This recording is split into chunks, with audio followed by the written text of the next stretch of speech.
मदारस के students का ताल्लुक है, इसमें कोई शक नहीं है कि वो हमारी एक सेकंड डिफेंस लाइन है।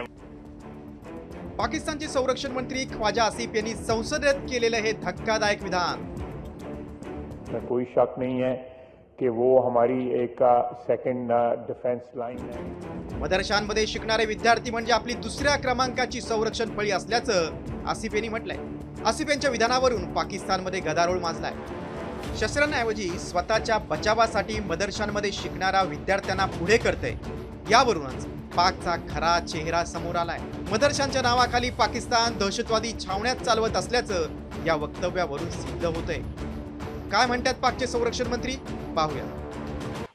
जहां तक मदारस के स्टूडेंट्स का ताल्लुक है, इसमें कोई शक नहीं है कि वो हमारी एक सेकंड डिफेंस लाइन है।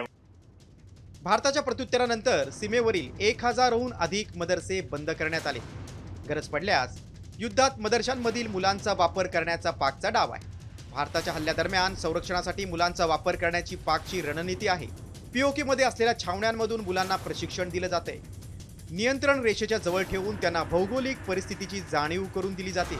भारतीय सीमेत घुसखोरीचं प्रशिक्षण देखील दिले जाते। गुलपूर, सय्यदना बिलाल आणि सवाई नाला यासारख्या अनेक शिबिरांमध्ये मार्ग नियोजन विशेषतः शिकवलं जाते। गरीब किंवा कट्टरपंथी मानसिकतेच्या तरुणांचा समावेश केला जातोय। त्यांना आत्मघातकी हल्ल्यांसाठी तयार केले जाते। भारताच्या हल्ल्यानं गांगरलेल्या पाकला आंतरराष्ट्रीय स्तरावर मदत मिळत नाहीये, त्यामुळेच मदरशांमधील मुलांची ढाल केली जाते। ब्युरो रिपोर्ट, साम।